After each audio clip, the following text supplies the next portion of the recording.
En Introspectiva, programa de la Barra Mexicana Colegio de Abogados, vamos a platicar con el destacado jurista Gerardo Laveaga sobre el acceso a la justicia, los problemas y límites para que las personas vean adecuadamente tutelados sus derechos y el papel del gremio de la abogacía en el logro de esta salvaguarda de los derechos. ¿Cómo lo hemos hecho los abogados? ¿Qué falta por lograr? ¿Qué tenemos que mejorar? ¿Qué atención debemos de poner ahora a las nuevas formas de educación jurídica? Todo esto en Introspectiva, programa de la Barra Mexicana Colegio de Abogados.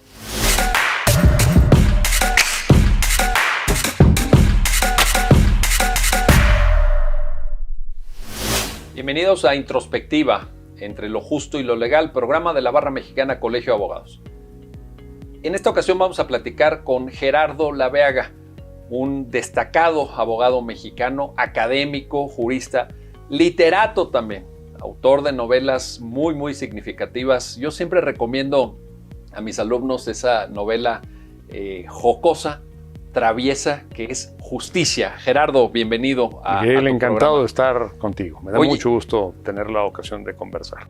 Gerardo Laveaga, egresado de la Escuela Libre de Derecho, tiene una maestría en Derechos Humanos por la Universidad Iberoamericana y un doctorado en Derecho por la Universidad Nacional Autónoma de México. Ha desempeñado diversos cargos dentro del servicio público, como Director General de Comunicación Social en la Suprema Corte de Justicia de la Nación, entre otros. Fue catedrático de Teoría del Estado en la Facultad de Derecho de la Universidad La Salle entre 1988 y 1999 y de Sociología Jurídica en la Universidad Iberoamericana entre 1999 y 2002.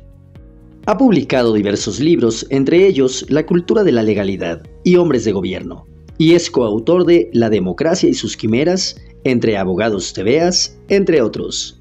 Ha sido merecedor de diversos reconocimientos nacionales y extranjeros, como el Premio Nacional de la Juventud en 1985, el Premio Nacional de Periodismo José Pagués Yergo 2006 y la Orden Nacional del Mérito otorgada por el Gobierno de Francia en 2012. Quiero plantearte un primer tema que tiene que ver con el acceso a la justicia y con el papel del ordenamiento jurídico en la adecuada tutela de los derechos de las personas. ¿Cómo estamos en México? Yo te he escuchado en foros académicos, en intervenciones, en artículos periodísticos unos, en revistas otros, que has sido muy crítico con la forma en cómo se redactan las leyes, con la manera de trabajar de algunos tribunales, con el lenguaje críptico de la abogacía. ¿Por dónde empezamos? ¿Cómo está el tema del acceso a la justicia en México? Bueno, tenemos grandes derechos. Uno no tiene más que leer el artículo 4 de la Constitución. Tenemos derecho a un medio ambiente limpio, a la salud, a un montón de cosas. El tercero, a la educación. La pregunta es cómo aterrizamos esos derechos, porque yo puedo tener derecho a muchas cosas.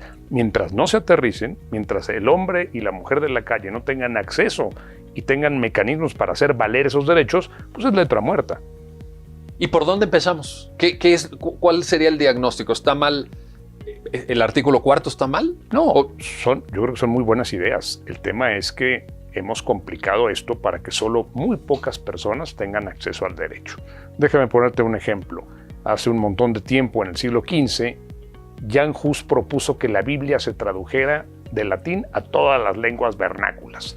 Por decir eso y otras cosas, lo quemaron. 100 años después, en 1519, Lutero clava sus tesis en la iglesia de Wittenberg y una de las exigencias que hace es que la Biblia se traduzca al italiano para italianos, al francés para los franceses, al inglés para los ingleses. Y lo mandan llamar a Roma. Afortunadamente lo detuvieron los electores en Alemania porque lo iban a quemar también.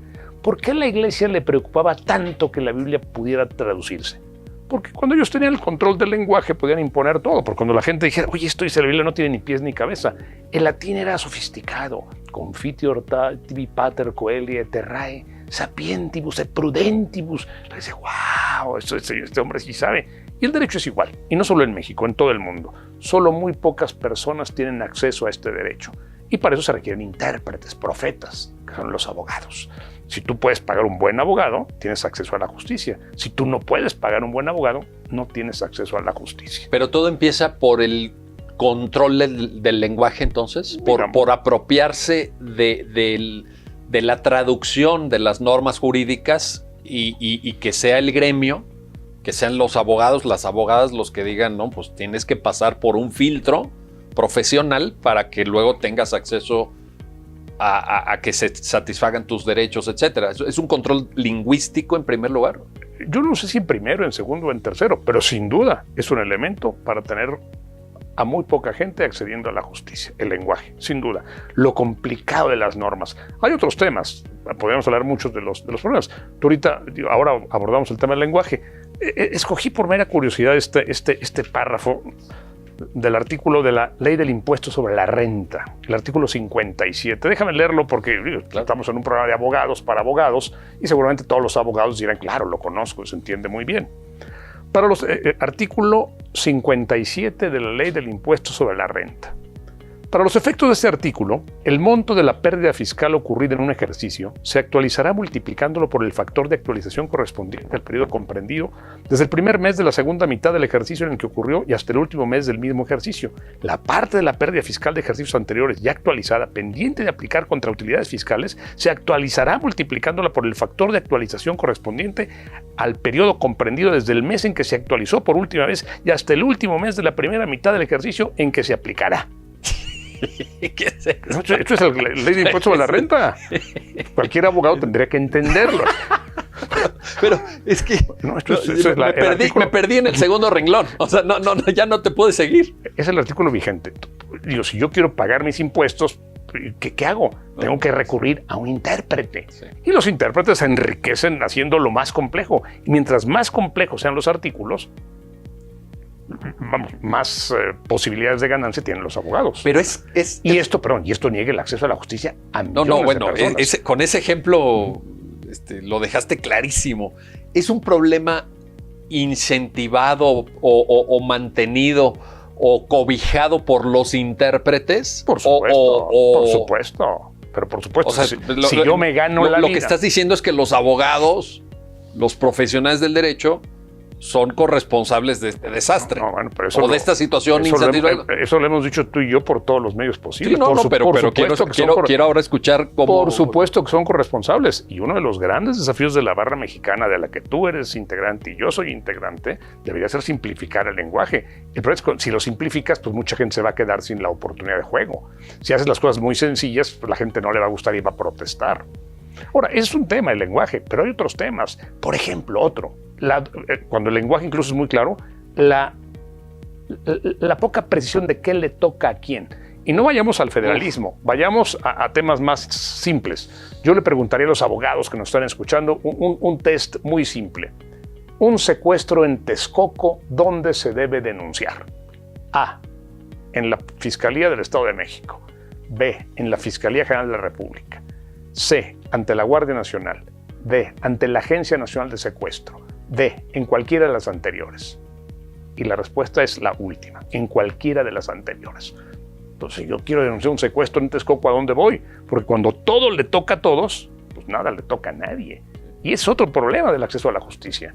Es que le tocaba a usted, no a usted, no a usted. Pero fíjate, dijiste hace un minuto que no es un tema del federalismo. Yo creo que sí es un tema del federalismo. O sea, creo que el diseño del Estado federal mexicano ha venido a complicar las cosas. El modelo de federalismo que hoy tenemos, que es un modelo donde se solapan facultades concurrentes, donde varios niveles de gobierno concurren a una misma materia, sí hace que sea muy complejo saber qué le toca a cada quien. Preciso. No solo es un problema de federalismo. Simplemente... Ok, pero ¿estás de acuerdo que eso no ayuda tampoco? Sin duda. Temas como seguridad pública, temas como medio ambiente, temas como educación. O sea, hay un conjunto de temas donde las autoridades, ¿no? O sea, protección civil, o sea, hay muchos temas donde lo que quieren es más bien quitarse de encima. No nos vayamos tan lejos. El Congreso de la Unión dice, está desaforado el gobernador de Tamaulipas. ¿Sí? Dicen, bueno, pues que se vaya, ya no tiene protección. Y un juez manda orden de aprehensión. No, para que sea el desafuero tienen que coincidir el Congreso local y el Congreso federal. Y aquí no han coincidido. Entonces un juez lo protege, lo ampara. El asunto llega a la corte. Un ministro dice, está protegido. Un juez dice, no, apréndanlo. Es una cosa de risa loca, Miguel. Sí, ahí tenemos un problema. Tienes aquí en la mesa el libro de Cass Sunstein y Stephen Holmes del costo de los derechos. En efecto, y bueno, lo que dicen estos grandes autores es que los derechos cuestan. Sí. Y si queremos que el derecho sea accesible a la gente, hay que invertir. Ahora, la pregunta es, ¿hasta dónde estamos dispuestos a invertir? Porque lo más común es decir, todos tenemos derecho a la salud. Pero y a la educación. Cuando hablas de invertir, ¿estás pensando en que la gente invierta en sus propios derechos? ¿En que haya una especie de, como lo dice Amartya Sen, una agencia individual, una capacidad individual de satisfacción de derechos? ¿O estás pensando en el Estado como el conjunto de autoridades? Por supuesto ¿Qué significa que estoy invertir pensando en el Estado. El Estado tiene que invertir en muchas cosas. Ya hay olas de acceso a la justicia. Es decir, formas en que uno va involucrando y va cambiando las cosas. Y la primera ola fue, vamos a darles herramientas a los ciudadanos para que hagan valer sus derechos. Primero, para que conozcan sus derechos, porque es sorprendente el número de personas que no conocen los derechos que tienen. Eso ya... Segundo, hay que darles herramientas para que los hagan valer.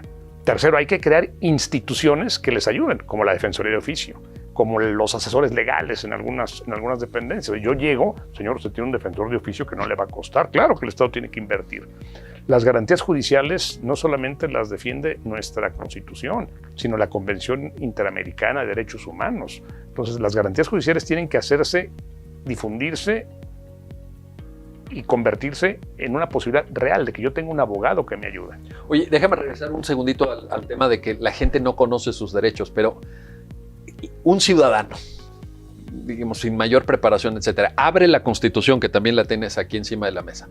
¿La puede entender? No. O sea, piensa en un artículo 27, por ejemplo, en un artículo 28. Son artículos farragosos, largos, que van de un tema a otro. Además, citaste el cuarto, por ejemplo. El artículo cuarto tiene medio ambiente, pero tiene vivienda, tiene salud, tiene igualdad entre hombre y mujer, tiene derechos sexuales y reproductivos, tiene derecho al deporte, tiene derecho a la identidad. Híjole, ¿un ciudadano realmente puede? O sea, porque de pronto es muy... y no lo digo por ti, lo digo en general por el gremio de abogadas y abogados en México. Es muy fácil decir, no, pues póngase de ciudadano, pues compre su Constitución, póngase a leer la Constitución, pero ¿de verdad es asequible en términos lingüísticos? Yo me acuerdo, coincidimos en un evento académico. Ahorita leíste la ley del impuesto a la renta, que es un ejemplo fantástico el que pusiste, pero en un evento en donde estábamos sentados tú y yo, éramos ponentes los dos, leíste el artículo 54 de la Constitución sobre los métodos de asignación de diputados plurinominales. Así es. ¿Te acuerdas, no? Sí. Y era una fórmula incomprensible. No, aquí está, digo, incomprensible. ¿Por qué no la recordamos? Es que, y es la Constitución, que debe ser la norma. Porque alguien podría pensar, este es un reglamento viejo y empolvado que encontraron por ahí, pues evidentemente está bien complicado entenderlo. Pero es la Constitución General de la República, imagínate. El artículo 54, al partido político que cumpla con las dos bases anteriores independientemente y adicionalmente a las constancias de mayoría relativa que hubiese obtenido su candidato, le serán asignados por el principio de representación proporcional de acuerdo con su votación nacional emitida el número de diputados de su lista regional que le comprende en cada circunscripción plurinominal. En la asignación seguirá el orden que tuviesen los candidatos en las listas correspondientes. O sea, la gente dice, bueno, ¿por qué yo que tuve más votos que usted perdí? Oye, pero yo tuve más votos y perdí. No, es que tiene que leer aquí la Constitución. Sí. Y eso hace ahí dice, pero ¿y qué dice? ¿Qué dice? Pues quién sabe, ¿no? Sí, claro. Hay que ir con un abogado para que te explique. Y hay que tener un tribunal que interprete. Está bien complicado. Oye, a ver, esta última parte.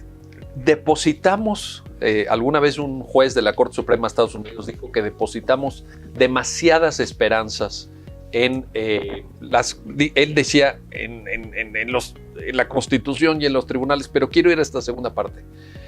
¿No te parece que los abogados pensamos siempre en que el último resorte, digamos, la última esperanza de tutela de un derecho o de un interés jurídico importante es un tribunal, y los tribunales también están lejísimos de la población? ¿No te parece que el Poder Judicial está en la estratosfera?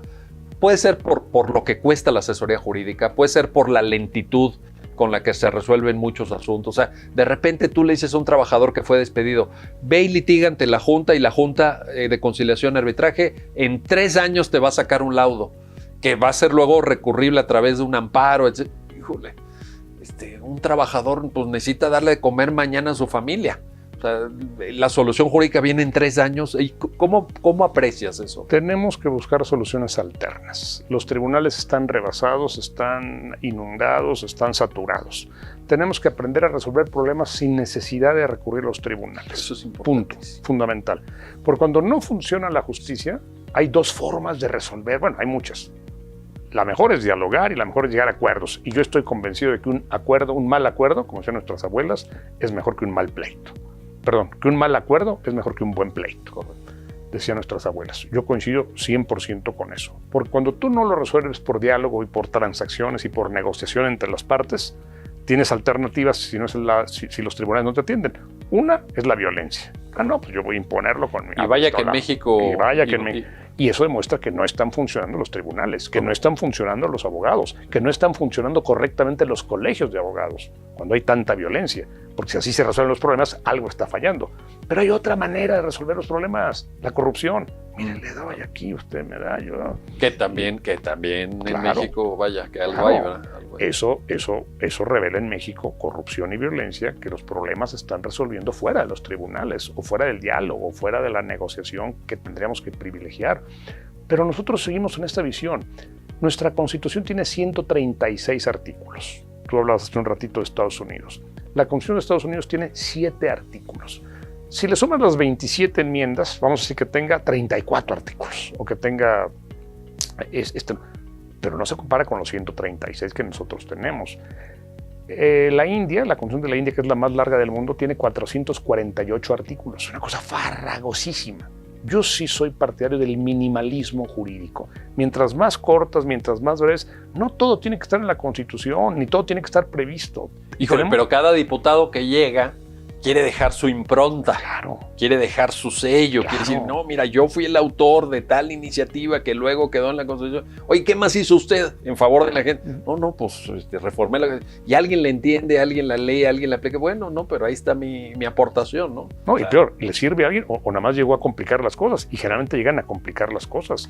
Oye, ahora, escuchándote en esta lógica de, bueno, si los tribunales no son la mejor opción y si lo que queda es o corrupción o violencia, a mí me hace mucho sentido lo que tú dices. Me parece que es incluso lo más inteligente que podría pasarle al país. Pero me parece un poco contraintuitiva para el gremio jurídico. Es decir, si tú te fijas cómo preparamos a los estudiantes, cómo salen las generaciones, la nuestra también, Gerardo, tú de la Libre, yo de la UNAM, en fin, me parece absolutamente contraintuitivo lo que estás diciendo, porque a nosotros nos preparan para el litigio, para la batalla, para el choque, para, al contrario, prolongar el pleito. O sea, hay abogados que se especializan en eso, en que no se resuelve el asunto en 10 años. ¿Qué hace falta ahí? Y recuerdas ese chiste que se cuenta entre los abogados, que de pronto el dueño de un despacho muy exitoso sale de viaje y deja a su hijo encargado. Cuando regresa de viaje, le dice, papá, ya resolvimos el problema de la señora Pérez. ¿Con qué lo resolvimos? Sí, papá, ya quedó todo listo. Dice, no seas imbécil. ¿Cómo que lo resolvimos? Si con eso salió tu colegiatura, con eso salió el viaje que hicimos, con eso salió la casa, con el dinero de la señora Pérez salió el jardín, y tú ya le resolviste el problema. Entonces ya no has entendido de qué va el asunto. Sí. Digo, esto que es más que un chiste, sí devela un poco cómo sí, en efecto, el gremio está involucradísimo en este tema. Pero es lo que hace que ellos ganen y que tengan clientes y que sean, repito, los intérpretes de este mundo tan complicado. Y recuerda lo que decía Tácito: plurisma leyes, corruptísima república. Mientras más leyes, mientras más normas, mientras más ordenamientos, más corrupción, por supuesto. Ahora, ¿qué hacer para cambiar esto? Bueno, déjame decirte, antes de ir a la parte ya no de diagnóstico, sino de receta, esto que acabas de decir a muchos colegas no les va a gustar, pero llevas años diciéndolo. Tú has sido en esto absolutamente transparente. Yo te he escuchado, por lo menos hace 15 años, hacer una visión o sostener una visión crítica del gremio, crítica de la educación jurídica, crítica de tu propia escuela. En esa novela Justicia también haces un repaso ahí de la escuela en la que te formaste, o sea, pero ciertamente habrá colegas que te estén escuchando y digan, híjole, la Beaga sigue el enfant terrible del derecho, ¿no? O sea, No, pero a ver, no es un tema de una crítica, es un tema de una observación de algo que es evidente. Yo no estoy pensando en el gremio, yo estoy pensando en mi país. O sea, mi misión es, vamos a defender al gremio. Yo quisiera que el país, y cuando vemos los índices de desigualdad, y Y cuando vemos los índices de violencia y cuando vemos la enorme corrupción que nos asfixia, tenemos que preguntarnos dónde está fallando nuestro gremio. Y cuando tú criticas a tu gremio, o cuando tú criticas a tu familia, o cuando tú te criticas a ti mismo, no lo haces con el afán de destruir, lo haces con el afán de decir en qué estamos fallando, y es una invitación para todos los abogados a decir qué tenemos que hacer para que, no para que el gremio, para que el país funcione mejor. Y siempre lo he hecho en esa línea. Pero en esa línea argumentativa que yo también sostengo con muchos de nuestros colegas, te dicen, no, desigualdad es un tema de economistas. Falta de infraestructura es un tema que los ingenieros no construyen carreteras y puertos. Y como que el gremio también dice, no, nosotros estamos cumpliendo y estamos cumpliendo sobradamente. ¿Y sabes qué le ha faltado al gremio? Una visión multidisciplinaria. Piensan que todo se reduce a un conjunto de normas y el abogado típico dice, yo aplico mis 10 normas de laboral, yo mis 10 normas de civil. Traigo aquí mi código. Yo me aprendí las de derecho familiar y es todo lo que yo hago. No puedes pensar así. Y si la barra mexicana y si el gremio quiere crecer y fortalecerse, tiene que tener, repito, una visión multidisciplinaria. Yo ya no me imagino en lo futuro la carrera de abogados que no estudien economía, que no estudien incluso biología, lo hemos platicado. Sí. Tienen que tener una visión multidisciplinaria. ¿Qué normas faltan? La gente dice, no, pues la norma dice, la norma 14, artículo 2, párrafo 2, inciso 3. A ver, espera, pero esa norma tiene razón de ser.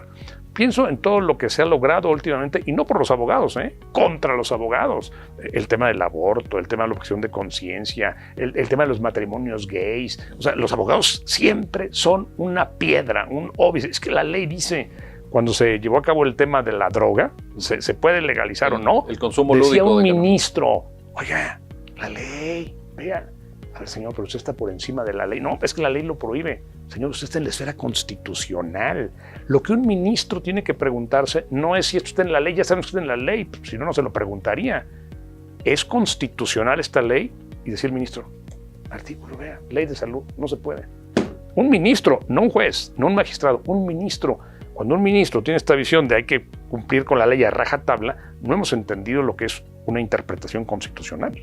Oye, tú y yo llevamos muchos años siendo amigos, Gerardo, y me acuerdo que en muchos de nuestros desayunos tú llegabas siempre en la mano con la revista The Economist. Y yo, muchos años después, siguiendo tu ejemplo, porque he aprendido mucho de ti a lo largo de estos años de amistad, pues me suscribí al Economist y me he beneficiado de ese tipo de explicaciones del mundo en el que vivimos. Me parece que es una revista que te ayuda a entender el mundo actual, que te abre una perspectiva, pero creo también que me ha ayudado a entender el derecho.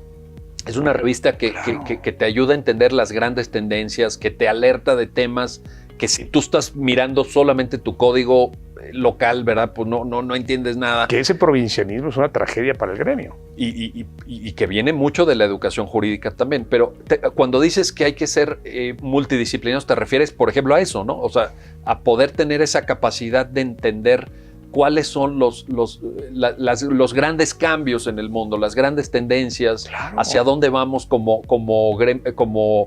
género humano, qué está pasando en otros países. ¿Te refieres a eso? Quiero decirte que sigo con The Economist, pero ya no la traigo bajo el brazo, ahora la traigo en la bolsa del saco. Sigo leyendo The Economist.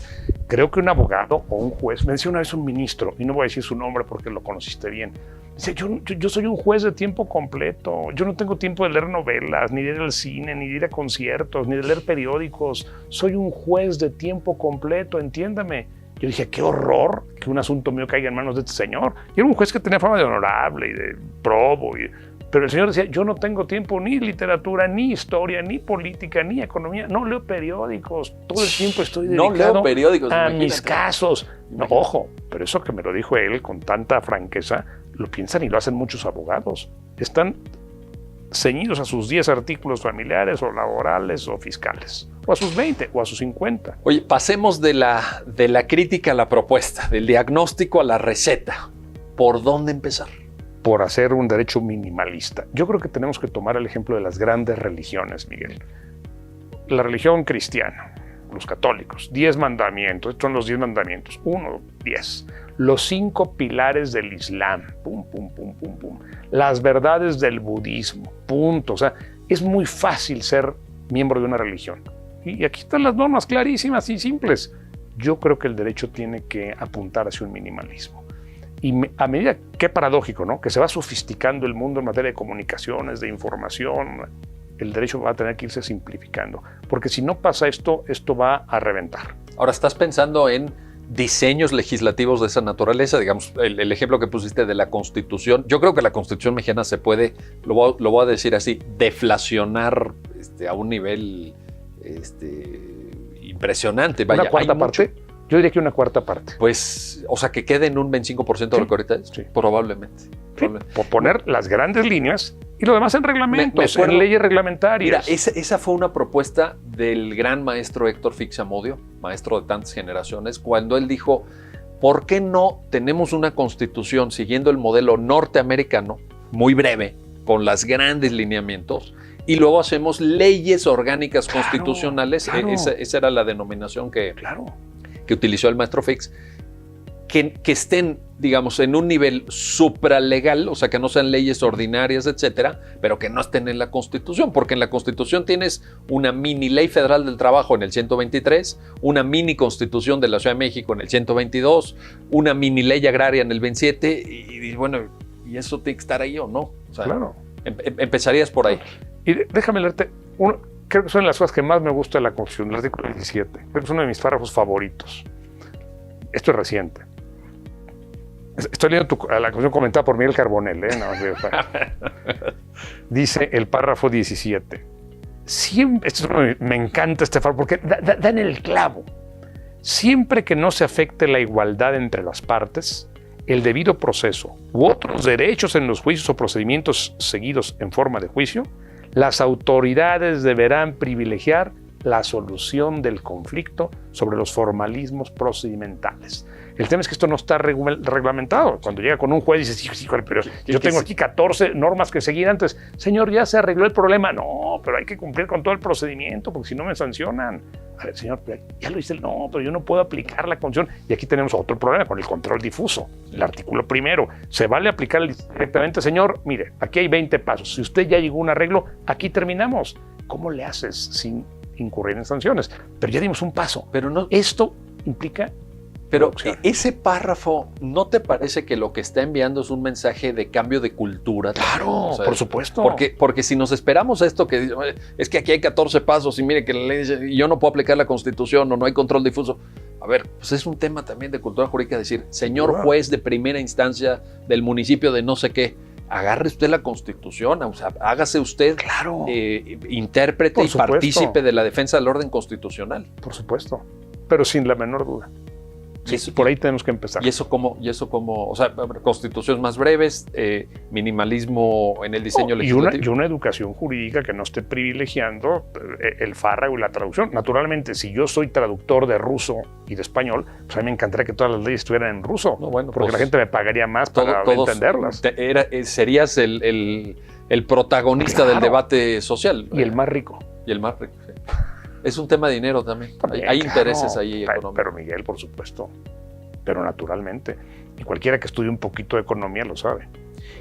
¿Y cómo estamos en ese tema de la educación jurídica? Porque yo te he escuchado críticas fuertes a tu escuela, a la Escuela Libre de Derecho. Oye, yo cuando era estudiante de Derecho me aprendí las 17 formas de manumitir esclavos en latín.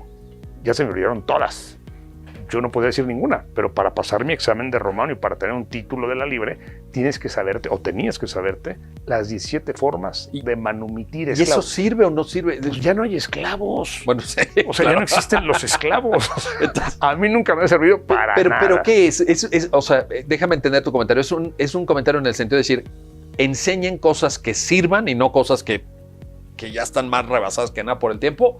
¿O tiene que ver con una metodología, con una forma de pensar el derecho? Con las dos cosas, yo diría con las dos.